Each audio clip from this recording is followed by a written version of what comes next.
नमस्कार। Comet classes में आप सभी का स्वागत है। आज हम कक्षा 9 की लोकतांत्रिक राजनीति किताब के पहले अध्याय को समझने वाले हैं, जिसका नाम है लोकतंत्र क्या, लोकतंत्र क्यों। हम इस पूरे अध्याय को बहुत ही आसान भाषा में समझने की कोशिश करेंगे ताकि लोकतंत्र का असली मतलब आपके जहन में हमेशा के लिए बैठ जाए। तो हमारा आज का सफर कुछ ऐसा रहेगा। हम शुरुआत करेंगे एक बहुत ही सिंपल सी परिभाषा से और फिर एक एक करके असली दुनिया के उदाहरणों से उसे परखेंगे और लोकतंत्र की एक पूरी तस्वीर तैयार करेंगे। तो चलिए शुरू करते हैं। सबसे पहले बात करते हैं लोकतंत्र की उस परिभाषा की जो हम सब ने कभी ना कभी कहीं ना कहीं जरूर सुनी है।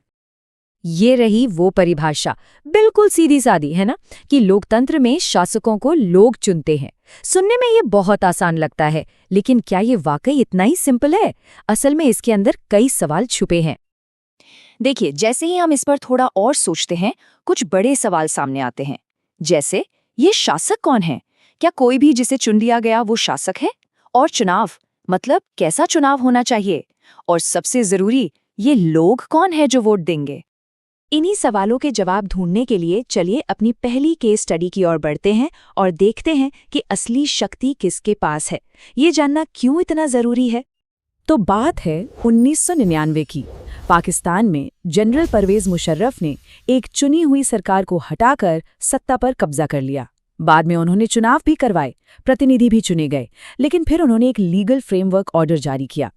इसके तहत असली ताकत यानी फाइनल फैसले लेने की पावर सेना और खुद जनरल मुशर्रफ के पास आ गई। तो सोचिए, अगर चुने हुए लोग ही आखिरी फैसला नहीं ले सकते, तो क्या हम इसे लोकतंत्र कहेंगे? और यहीं से हमें मिलती है लोकतंत्र की पहले और सबसे जरूरी पहचान। पाकिस्तान का उदाहरण साफ बताता है, सिर्फ चुनाव करा देना ही काफी नहीं होता। असली लोकतंत्र में अंतिम निर्णय लेने की शक्ति हमेशा और हमेशा जनता के चुने हुए नुमाइंदों के पास ही होनी चाहिए। वैसे अगर आपको ये तरीका पसंद आ रहा है तो हमारे दूसरे चैनल को भी जरूर देखिएगा, जिसका लिंक ऊपर आई बटन में दिया गया है। खैर, चलिए अब कहानी में आगे बढ़ते हैं। तो अब हम ये तो जान गए कि शक्ति चुने हुए लोगों के हाथ में होनी चाहिए, पर अगला सवाल है वो चुनाव कैसा होना चाहिए। इसको समझने के लिए हम दो अलग अलग देशों, चीन और मेक्सिको का उदाहरण देखते हैं। यहाँ पर दो बहुत ही दिलचस्प लेकिन अलग अलग समस्याएं हैं। एक तरफ है चीन, जहाँ चुनाव तो होते हैं पर चुनाव लड़ने की इजाजत सिर्फ कम्युनिस्ट पार्टी और उसकी सहयोगी पार्टियों को है। मतलब लोगों के पास असल में कोई चॉइस ही नहीं है। दूसरी तरफ है मेक्सिको, जहाँ साल 2000 तक कई पार्टियां चुनाव तो लड़ती थी, पर PRI नाम की एक ही पार्टी हर बार धांधली करके गलत तरीकों से जीत जाती थी। यानी यहाँ विकल्प तो थे, पर मुकाबला ईमानदार नहीं था। और इन दोनों ही उदाहरणों से हमें मिलती है लोकतंत्र की दूसरी सबसे जरूरी विशेषता। लोकतंत्र का मतलब सिर्फ चुनाव कराना नहीं है, इसका मतलब है ऐसे चुनाव कराना जो आजाद और निष्पक्ष हों, जहां लोगों के पास असली विकल्प हों और जो पार्टी पावर में है उसके हारने का भी बराबर चांस हो। चलिए इस बात को और आगे बढ़ाते हैं। अब बात करते हैं उन लोगों की जो वोट डालते हैं।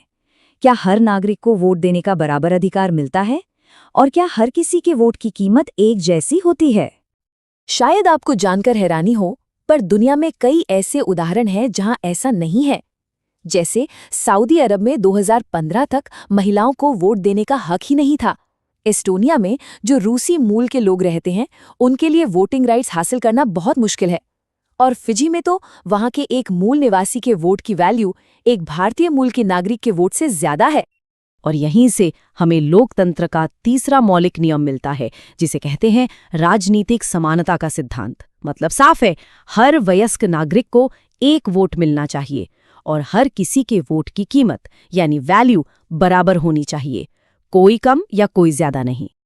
अच्छा, तो मान लीजिए कि एक लोकप्रिय नेता एक निष्पक्ष चुनाव जीत जाता है, तो उसके बाद क्या? क्या वो जो चाहे वो कर सकता है? आइए इसे जिम्बाब्वे के उदाहरण से समझते हैं। जिम्बाब्वे में रॉबर्ट मुगाबे एक बहुत ही लोकप्रिय नेता थे और उनकी पार्टी हमेशा चुनाव जीतती थी। लेकिन जीतने के बाद उन्होंने संविधान में कई बार बदलाव करके अपनी शक्तियां बढ़ा ली, अपने विरोधियों को दबाया और नागरिकों के बुनियादी अधिकारों की भी परवाह नहीं की। यहाँ तक कि मीडिया और अदालतों पर भी सरकार का पूरा कंट्रोल था। और ये हमें सिखाता है लोकतंत्र की चौथी और बहुत ही दिलचस्प विशेषता। लोकतंत्र का मतलब सिर्फ सरकार को शक्ति देना नहीं है, बल्कि उस शक्ति पर कुछ सीमाएं लगाना भी है। एक लोकतांत्रिक सरकार अपनी मनमानी नहीं कर सकती। उसे संविधान के बनाए कानूनों और नागरिकों के अधिकारों की लक्ष्मण रेखा के अंदर रहकर ही काम करना होता है। तो अब इन 4 विशेषताओं के साथ हमने लोकतंत्र की एक बेहतर परिभाषा बना ली है। अब हम उस सबसे बड़े सवाल पर आते हैं, आखिर लोकतंत्र ही क्यों? चलिए इसके पक्ष और विपक्ष में दिए गए तर्कों को देखते हैं। देखिए, लोकतंत्र के खिलाफ कुछ आम तर्क ये हैं कि इसमें नेता बदलते रहते हैं, जिससे अस्थिरता आती है, फैसले लेने में बहुत देर होती है और भ्रष्टाचार की भी संभावना रहती है। वहीं इसके पक्ष में तर्क ये हैं कि ये सरकार को ज्यादा जवाबदेह बनाती है, इसमें बहुत सारे लोगों की राय शामिल होती है, इसलिए बेहतर फैसले लिए जाते हैं और ये हर नागरिक के सम्मान को बढ़ाती है। पर लोकतंत्र के पक्ष में जो सबसे शक्तिशाली तर्क है वो है जवाबदेही। इसका एक बेहतरीन उदाहरण है 1958 से 61 के बीच चीन में एक भयानक अकाल पड़ा था, जिसमें करोड़ों लोग मारे गए। उस समय वहां की सरकार को लोगों को कोई जवाब नहीं देना था। उसी दौरान भारत की आर्थिक हालत भी कोई बहुत अच्छी नहीं थी, लेकिन यहाँ एक लोकतांत्रिक सरकार थी जो लोगों के प्रति जवाबदेह थी, इसलिए भारत में वैसा विनाश नहीं हुआ। तो चलिए एक बार फटाफट से इस पूरे विश्लेषण का सार देख लेते हैं। ये है वो 4 बातें जो किसी भी सरकार को लोकतांत्रिक बनाती हैं। पहली, अंतिम फैसले चुने हुए नेता लें। दूसरी, चुनाव स्वतंत्र और निष्पक्ष हों। तीसरी, हर वयस्क नागरिक के वोट की कीमत बराबर हो। और चौथी, सरकार कानून के दायरे में रहकर नागरिकों के अधिकारों का सम्मान करे। उम्मीद है कि इस विश्लेषण से आपको कुछ नया सीखने को मिला होगा। अगर हाँ, तो इस वीडियो को लाइक करें, अपने दोस्तों के साथ शेयर करें और हाँ, कॉमेट क्लासेस चैनल को सब्सक्राइब करना बिल्कुल मत भूलिएगा। और जाते जाते आपके लिए एक सवाल, इन सभी तर्कों को जानने के बाद आपको क्या लगता है, क्या लोकतंत्र वाकई सरकार का सबसे अच्छा रूप है? इस बारे में आपकी क्या राय है? अपने विचार नीचे कमेंट्स में हमारे साथ जरूर साझा करें।